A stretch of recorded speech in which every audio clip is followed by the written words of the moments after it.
देखो कर्ज एक ऐसा टॉपिक है ना, कर्ज मतलब लोन एक ऐसा टॉपिक है जिस पर ज्ञान देने वाले हमारे चारों तरफ हैं। हर कोई कहेगा अरे कर्जा नहीं लेना, कर्जा बहुत बुरा चीज़ है, बहुत बुरा चीज़ है, लेकिन जो ज्ञान दे रहा है पता चले खुद ही 50 लाख के कर्जे में बैठा हुआ है। तो ज्ञान थोड़ा ऑथेंटिक होना चाहिए, जिसने जो खुद को निकाल पाया है कर्जे से वो अगर दे तो समझ में आता है। अच्छा, मैं थोड़ा ये इसलिए कह रहा हूँ कि मैं उनमें से एक हूँ जो मैं भी एक टाइम पे भयंकर कर्जे में था और धीरे धीरे अपने आप को मैं निकाल पाया। तो 8 तरीके बताने वाला हूँ कर्ज से निकलने के, और उन 8 में से एक मेरा तरीका है जो मैं बीच में डिस्कस भी करूँगा, जिस तरीके को मैंने इस्तेमाल करके मैं अपने कर्जे को धुआं उड़ा कर ख़त्म कर पाया। प्रॉब्लम सबसे बड़ी ये है ना कि आदमी ज़रूरतों और इच्छाओं में फ़र्क ही नहीं समझ पाता। उसको लगता है कि मेरे 4 लौंडों ने आईफोन लिया तो हमको भी लेना पड़ेगा, मेरा ज़रूरत है आईफोन लेना। सर ज़रूरत नहीं, वो तो इच्छा थी आपकी। ज़रूरत का ही क्या बिगड़ जाता आप नहीं लेते तो? वो दिखावा नहीं कर पाते, थोड़ा सा आपकी थोड़ी सी इज्जत कम हो जाती है, थोड़ी बेइज्जती हो जाती है, और बेइज्जती होना तो अच्छी बात है, बेइज्जती तो होनी चाहिए आदमी की।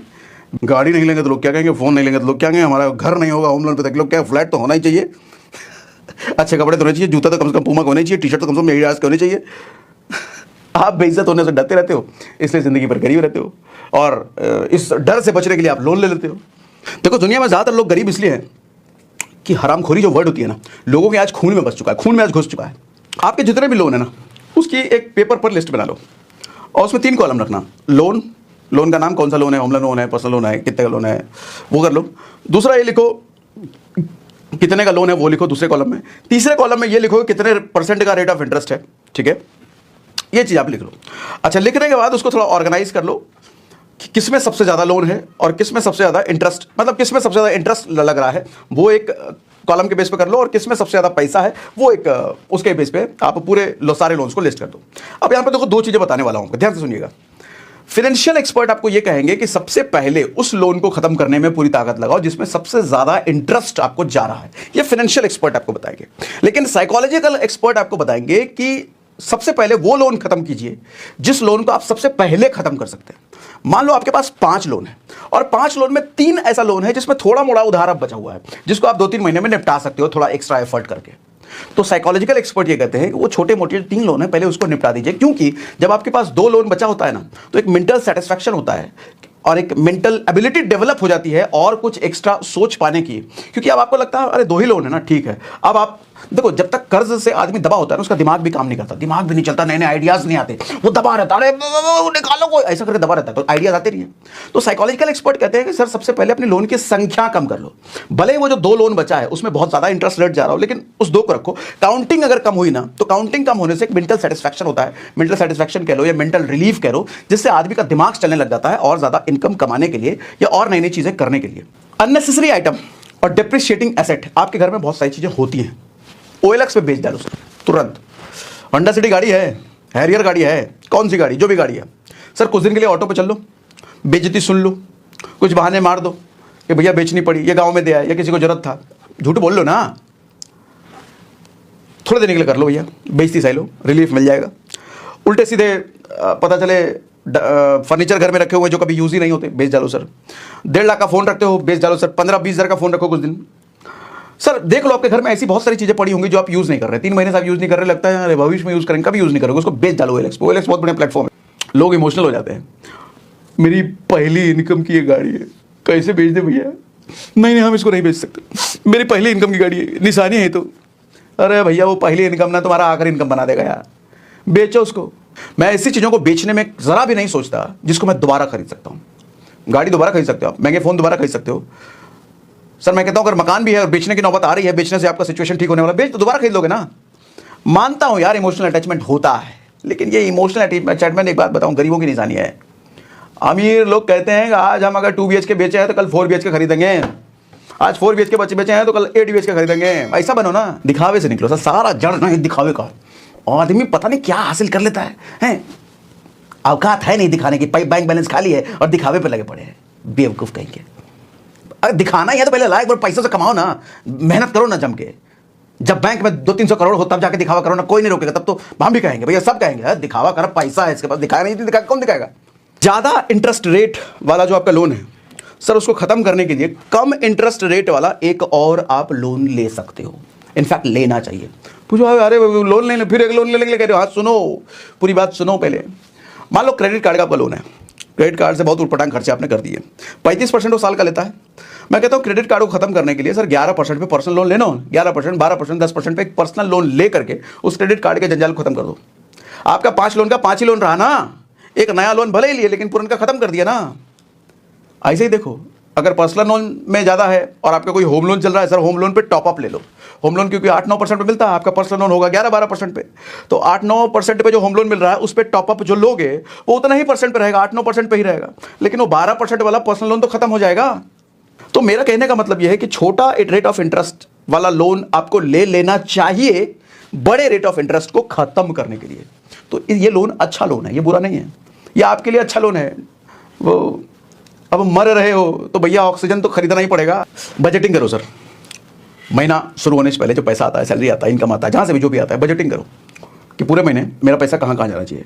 बजटिंग मैं हमेशा कहता हूँ वो नज़र होती है ना, घर में जो छोटा बच्चा होता है उस छोटे बच्चे को आप नज़र ना रखो। सर उस छोटा बच्चा कहीं भी भाग जाएगा, कुछ भी कर देगा, कुछ भी तोड़ फोड़ देगा, पता चले कहीं भी निकल ले वो छोटा बच्चा इतना खतरनाक हो। लेकिन छोटा बच्चा अगर पता है ना कि मेरे पे कोई नज़र रख रहा है, मेरे पापा मेरे नज़र रख रहे हैं, तो फिर वो उठपटांग हरकत नहीं करता, फिर वो इधर उधर नहीं भागेगा, वो दायरे में रहेगा, घर के अंदर ही रहेगा। फिर वो सर पैसा कुछ ऐसा ही होता है, जब पैसे को पता चल जाता है ना कि मेरा मालिक का नज़र नहीं है, तो पैसा बोलेगा चलो जरा रेस्टोरेंट में खा ले, जरा सिनेमा देख ले, जरा जुतवा ले लें, या पैंटवा ले लें, जरा शर्टवा ले लें। उठ पटांग 4 शर्ट पहले से 5 और लेने जाएगा, 2 जूता पहले से 3रा और लेने जाएगा। लेकिन अगर पहले बजट बना लिए हो कि 25,000 रुपये अपने पास है, भैया 25,000 रुपये में घर चलाना है हमको, पूरा महीना चलाना है, तो जुतवा लेने का जो ख्याल आएगा ना मॉल में जाते हुए, तो मन में ख्याल अगर बजट में तो है नहीं, खत्म हो जाएगा, नहीं लेंगे, फिर अपने आप को आप रोक दोगे। तो बजटिंग बहुत ज़रूरी है। ऐसा लोन मत खत्म करो जिसमें इंटरेस्ट नहीं लग रहा। अब ये बात ध्यान से समझिएगा, ये आपको कोई नहीं बताएगा।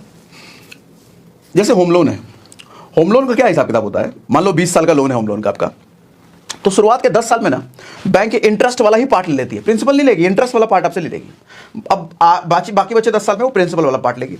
मान लो आपका होम लोन का 10 साल हो चुका है, इंटरेस्ट तो आप दे चुके हो, अब 11वें साल 12वें साल में आप प्लान कर रहे हो कि होम लोन में खत्म करूं, अब अपना एक्स्ट्रा पैसा उस होम लोन वाले को देके क्या उखाड़ लोगे?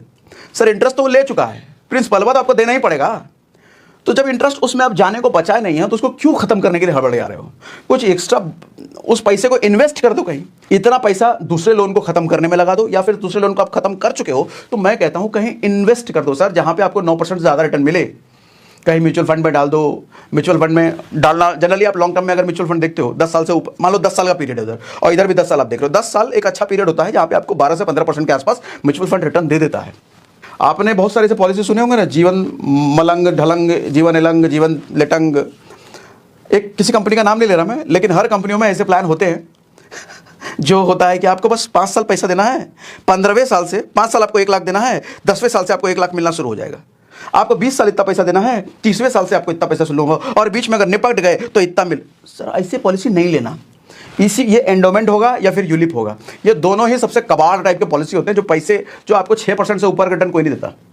दिक्कत क्या है ना, आपको जब पॉलिसी एजेंट बेच रहा होता है तो बता के नहीं बेचता कि एंडोमेंट है यूलिप है, वहां पे आपकी रिस्पॉन्सिबिलिटी बनती है उससे पूछना कि ये एंडोमेंट है या यूलिप है। देखो 3 ही टाइप की लाइफ इंश्योरेंस पॉलिसी की बात करो ना, 3 टाइप की होती है, तो एंडोमेंट होगा या यूलिप होगा या टर्म होगा। टर्म बेस्ट है, लाइफ इंश्योरेंस अगर लेना है तो टर्म से अच्छा कुछ हो ही नहीं सकता, उससे उसके अलावा कुछ लेना ही नहीं है। लेकिन लाइफ इंश्योरेंस में सेविंग के लालच में इतना रिटर्न भी मिल रहा है, और रिटर्न के लालच में आदमी एंडोमेंट में फंसता है, यूलिप में फंसता है, जिसमें इनडायरेक्टली सर 6% 7% से ऊपर का रिटर्न मिलता ही नहीं है, उससे ज्यादा तो इन्फ्लेशन खा रहा है आपको। तो दुनिया का कोई भी कंपनी का प्लान हो सर एंडोमेंट है नहीं लेना, दुनिया का कोई भी कंपनी का प्लान हो यूलिप हो नहीं लेना है, बस ऐसा प्रिंसिपल बना के रखो। मेरी रिकमेंडेशन है, बाकी आपकी मर्जी, क्योंकि 6-7% रिटर्न किसी में नहीं है सर।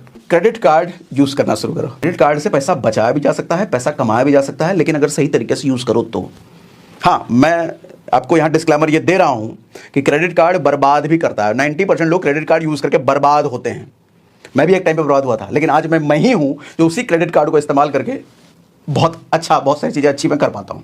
तो क्रेडिट कार्ड से बचत भी होती है भैया, सेविंग भी होती है, पैसा बचता भी है और पैसे थोड़ी कमाई होती भी है। मैं कहता हूं अगर टफ टाइम चल रहा है, कर्जे में हो, क्रेडिट कार्ड का इस्तेमाल करना सीख लो। क्रेडिट कार्ड आपका बहुत पैसा बचा देगा, आपके कर्जे को खत्म करने में क्रेडिट कार्ड मददगार साबित होगा। अब ध्यान से सुनो मेरा तरीका कौन सा है। अच्छा, मेरा जो तरीका है ना, ये अमिताभ बच्चन वाला भी तरीका है। अमिताभ बच्चन का तरीका? हाँ, ये अमिताभ बच्चन का तरीका।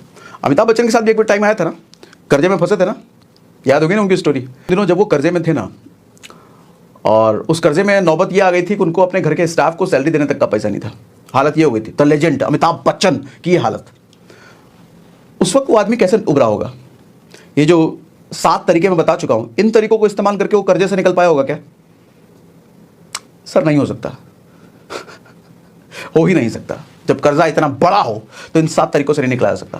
कर्जे का साइज अगर बड़ा है तो एक ही तरीका काम आता है सर, गधे की तरह, कुत्ते की तरह हर वो काम करो जिससे पैसा बन सकता है। गलत काम नहीं, जो लीगली गलत है वो नहीं। बाकी जितनी मेहनत आप कर सकते हो जिससे सही तरीके से पैसा कमाया जा सकता है। सर 24 घंटे अगर ना सोना पड़े तो नहीं सोएंगे, गायब कर दो अपने आप को दुनिया से, लेकिन पैसा कमाना है तो पैसा कमाना है। हर वो काम करो जिसको दुनिया काम कह रही है बहुत छोटा काम है, तो गरीबों का काम है, रिक्शा चलाने वाला काम, रिक्शा भी चलाना पड़ेगा, अगर उससे पैसा बनता है अच्छा खासा तो चलाओ।